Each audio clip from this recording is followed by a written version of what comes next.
এবার নারায়ণগঞ্জের সড়কে শিক্ষার্থীদের তৎপরতার খবর জানাতে যোগ দিচ্ছেন আমাদের সহকর্মী গৌতম সাহা।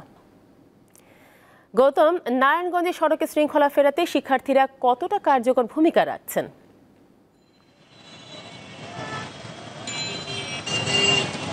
চেরাচেরা নারায়ণগঞ্জের ব্যস্ত নগরীতে স্বাভাবিক হতে চলেছে যান চলাচল। আমরা সকাল থেকে যে বিষয়টি দেখেছি, নারায়ণগঞ্জের বিভিন্ন সড়কে কিন্তু শিক্ষার্থী এবং বিভিন্ন সংগঠন কাজ করছে।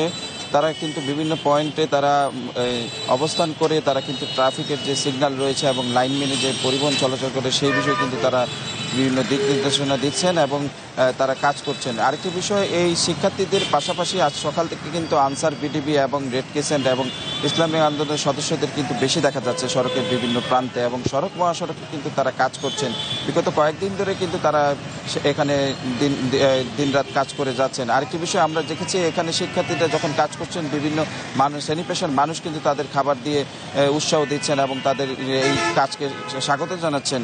আসলে বিগত কয়েকদিনের যে নিষ্ক্রিয় হয়ে পড়া ট্রাফিক ব্যবস্থা না থাকায় এবং সেখানে পুলিশ না থাকে, তারা কিন্তু এই দায়িত্ব পালন করছেন। তবে আরেকটি বিষয় দেখেছি, সড়কে যে ময়লা রয়েছে সেগুলো কিন্তু পরিষ্কারও কিন্তু তারা কাজ করছেন এবং সেই সাথে যে বিভিন্ন দেয়াল লিখনির কাজও তারা কিন্তু করছেন এবং বিভিন্ন জায়গায় তারা কিন্তু যাচ্ছেন এবং সেই সাথে সড়কের এখন পর্যন্ত কোনো প্রকার পুলিশ দেখা যায়নি। তবে আমরা যে বিষয়টি জেনেছি, থানাগুলোতে ইতিমধ্যে সেনাবাহিনীর পহরায় কিন্তু পুলিশ ইতিমধ্যে আসতে শুরু করেছেন এবং তাদের যে বিষয়টি শিক্ষার্থীরা জানাচ্ছেন, তারা কিন্তু এই কাজটি করতে উৎসাহ পাচ্ছেন এবং সেই সাথে কিন্তু তারা আনন্দের সাথে কাজ করছেন। তবে তাদের কষ্ট হচ্ছে বলে জানাচ্ছেন। তবে তারা আরেকটি বিষয় জানিয়েছেন, এই ট্রাফিক ব্যবস্থা যাতে ঠিকমতো গঠন করা হয় এবং নগরবাসীর সাথে কথা বলে যে বিষয়টি জানতে পেরেছি, এখানে কিছু কিছু জায়গায় যানজটের সৃষ্টি হচ্ছে। তারা কিন্তু সেই যানজট নিরসনের কাজ চালাচ্ছেন এবং শৃঙ্খলা ফেরাতেও কাজ করছেন। সর্বোপরি নারায়ণগঞ্জের এখন পর্যন্ত যান চলাচল স্বাভাবিক রয়েছেন এবং শিক্ষার্থী এবং বিভিন্ন সংগঠন কাজ করছেন এবং নগরবাসীর একটি দাবি রয়েছে, এই যে সিস্টেম রয়েছেন এবং ট্রাফিক ব্যবস্থাপনার সঙ্গে আইন শৃঙ্খলা পরিস্থিতি স্বাভাবিক করার দাবি কিন্তু তারা জানিয়েছেন।